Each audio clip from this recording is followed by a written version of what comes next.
Assalamualaikum semua, terima kasih kerana bersama Projek Solo. Jadi minggu yang lalu, hari Ahad jam 12.30 tengah hari, kita telah dikejutkan dengan sesuatu tragedi di mana sebuah helikopter terhempas di Malawati. Jadi hari ini kesempatan aku bersama dengan wartawan Asrul Awani, di mana ini saudara Faris yang bersiaran langsung dari tempat kejadian. Jadi sebelum tu kita lihat imbasan video ni dulu. My god, my god, my god!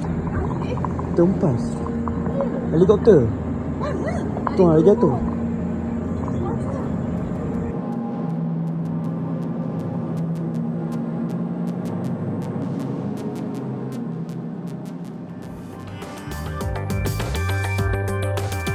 Projek Solo.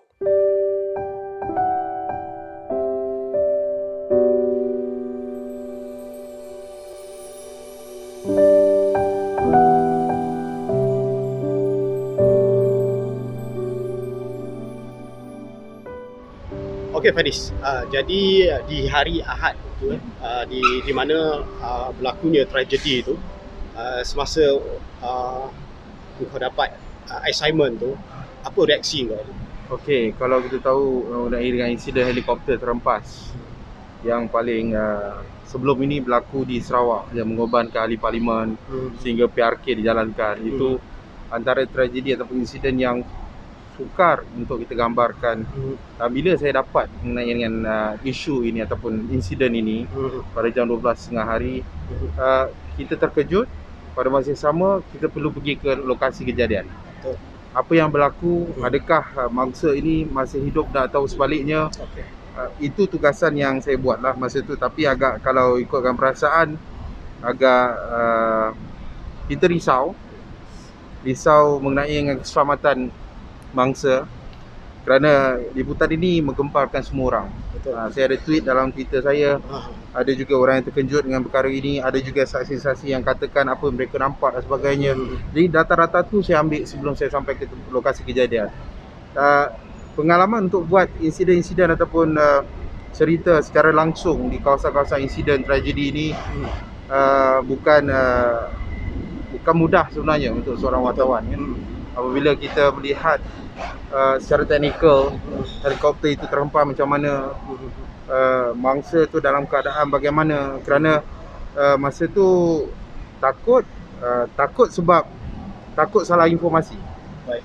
Sebab bukan hanya rakyat yang menontonnya, mungkin mangsa punya keluarga masih menonton Asrul Awani ketika itulah. Jadi kita perlu dapatkan fakta yang betul. Pada masa yang sama rasa kesian kepada keluarga mangsa, simpati kepada keluarga mangsa, dan juga pada masa yang sama mengharapkan mangsa terselamat dalam insiden tu. Saya sampai di lokasi, saya nampak helikopter, bangkai helikopter tu. Masa tu hanya beberapa bomba, anggota bomba PDRM ada di situ. Orang ramai ambil gambar dan sebagainya. Apabila tengok wreckage ataupun rangka helikopter tu, terkejut. Dan kalau ikutkan rangka itu, tak adalah dihancur keseluruhan, hanya di bahagian bawah dan di belakang ekornya mungkin boleh katakan terputus. Sebab mungkin akibat rempuhan daripada pokok-pokok di sebelah-sebelah sebelum dia jatuh ke tanah, kan. Sebelah tu ada satu pipe besar. So pada masa yang sama saya tengok adakah dia terhempas kat pipe tu, tapi tak. Dia cuma terhempas ke tanah.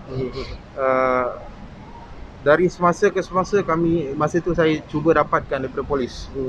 Sebab mangsa ada video yang tular helikopter jatuh dan sebagainya. Ada juga gambar-gambar mangsa dalam keadaan terduduk di kawasan passenger. Betul. Passenger dan juga pilot seat dengan ada darah dan sebagainya. Itu yang, tetapi helikopter tu facing ke sana. Kami berada belakang ini. Saya ada lebih kurang 5 meter ke 10 meter daripada helikopter. Nampak macam mana anggota paramedik, petugas paramedik angkat, cek nadi dan sebagainya, tapi disahkan meninggal dunia. Masuk ke beg mayat. Jadi masa itulah saya nampak ada mangsa yang meninggal dunia di tempat kejadian. Jadi total berapa orang mangsa ataupun yang berada di dalam helikopter tu? Helikopter tu jenis yang light chopper, light helikopter. Dan tak ada kotak hitam sebenarnya helikopter tu, sebab dia light. Light lah. Dia Ringan. terbang pun ringan. Dia terbang pun tak tinggi. Jadi helikopter ada 2 orang, sebab memang 2 orang saja yang muat dalam helikopter tu. Pada awal bomber kata ada 4 sebab ada 2 helikopter. Okey. Katakan selamat, 2 tak sedar diri. Itu yang saya cakap. Saya harapkan sebagai wartawan juga kita harapkan keselamatan kepada mangsa. Mungkin mangsa boleh kembali pulih, survive sebab dikatakan tak sedar diri. Tapi bila tengok apabila beg mayat dan paramedik sahkan mereka meninggal dunia, disahkan meninggal dunia tempat kejadian. Jadi memang ada kematian di kawasan kerana impak kan, kalau kita tahu Impak daripada yang kuat. kalau tak silap saya dalam 150, 120, 130 kaki Ketinggian. daripada kawasan dia impact, dia jatuh lah. Tapi kalau diikutkan various kawasan tu berdekatan dengan taman perumahan. Betul-betul di sebelah dia lebih kurang 50 meter ada apartment. Apartment sebab. Di sebelah kanan tepat pula ada rumah. Ada juga artis yang duduk di kawasan tu. Ada juga berita dengar. Ada berita dengar. Dia betul-betul jatuh sebab helikopter. Sepanjang pengalaman kita sebagai wartawan, kita tahu bagaimana dengan pilot. Pengalaman pilot itu dikongsi dengan kita. Emergency procedure untuk emergency landing perlukan kawasan yang lapang. Betul. Itu sebab ada 2 helikopter merah dan helikopter biru. Ya. Helikopter merah yang dibawa oleh Kapten AJ sangat berpengalaman. Dia betul-betul pergi ke sekolah Tamil. Sekolah Dan bahasa kalau kita Tamil. lihat video yang viral tu, semasa di udara terdapat 2 helikopter dan kemudian satu lagi membuat pendaratan kecemasan. Ada video yang ditunjuk tu. Betul? Ada. Video tu betul. Video tu betul. Cuma ketika video tu dirakamkan hanya beberapa saat ataupun minit, impak di antara kedua, pelanggaran di antara kedua helikopter tu baru dirakamkan video tu. Sebab helikopter tu seolah-olah memang tak dapat manuver, tak dapat recover dan terhempas. Dan helikopter yang merah melihat sekitar kawasan helikopter biru sebelum membuat pendaratan cemas, landing, emergency landing. Nak berceritakan bang, sebenarnya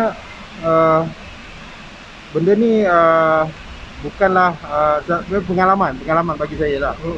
Sebab MH330 saya ada, MH17 saya ada, MH192, AK192 landing dia problem. Masa tu saya ada buat laporan juga. Di Sarawak rakan-rakan kita, tapi saya ada di Kuala Kangsar masa tu lain dengan ni, dan dia mengimbas kembali tragedi yang lalu. Jadi itu perasaan-perasaan yang kalau nak cakap dilalui sebagai seorang wartawan lah. Sebab kita tahu next of kin mereka bagaimana keluarga mangsa nak mendengar berita kematian macam tu kan. Kalau aksiden samalah. Saya rasa sama juga. Jadi ada tak keluarga mangsa yang datang ke lokasi? Masa tu ada, saya percaya ada.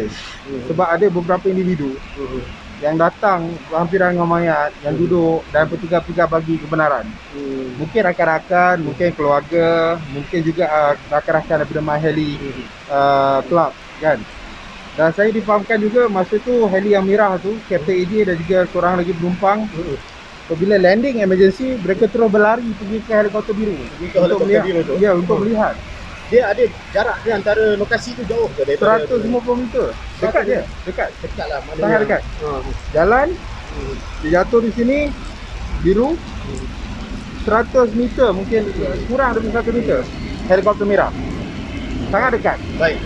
Jadi sewaktu lintas langsung tu, aku ada tengok lintas langsung tu apabila kau membuat liputan di lokasi, melihat kejadian-kejadian yang berlaku tu, dan kemudian awak diarahkan berpindah daripada kawasan tu. Itu adakah prosedur-prosedur polis ke? Sebagai wartawan kita tahu kawasan kalau ada tragedi, ada insiden lah kalau ada kes jenayah, dia ada parameter yang pihak berkuasa akan tutup untuk membantu siasatan. Lagi satu, untuk memastikan tak ada yang mengganggu siasatan. Betul. Sebab kalau jenayah je, jumpa mayat dia ataupun jenayah, mungkin polis saja, forensik, PDRM lah kan. Tetapi apabila kalau tengok helikopter kapal terbang bang, dia akan libatkan DCA ataupun CAAM Penguasaan Udara, Kementerian Pengangkutan, PDRM, bomba, forensik, KKM, petugas-petugas paramedik yang ada kat situ. Lepas tu tak termasuk dengan vendor-vendor syarikat-syarikat penerbangan. Jadi banyak situ. Jadi dia perlu tempat yang jauh daripada 5 meter, 10 meter pergi ke 50 meter, lepas tu 100 meter daripada kawasan kejadian. Tapi tak apa, sebab kita tahu mereka lakukan apa yang mereka buat lah. Itu tugas mereka. Tugas penguasaan. Jadi kita duduk di belakang, kita cuma dapatkan info je masa tu. Okey, Faris, terima kasih kerana sudi berkongsi cerita berkenaan dengan tragedi helikopter ni, dan insya-Allah kita akan dapat informasi-informasi lanjut di mana, Faris? Di astro.awani.com dan di Twitter Astro.awani lah. Okey, terima kasih Faris. Okey, jadi itulah dia sedikit informasi ataupun penjelasan daripada wartawan lokasi Faris daripada Astro Awani. Dan sebelum tu harap korang subscribe video ni, like, share dan komen. InsyaAllah kita akan jumpa lagi. Assalamualaikum. Bye bye. Project Solo.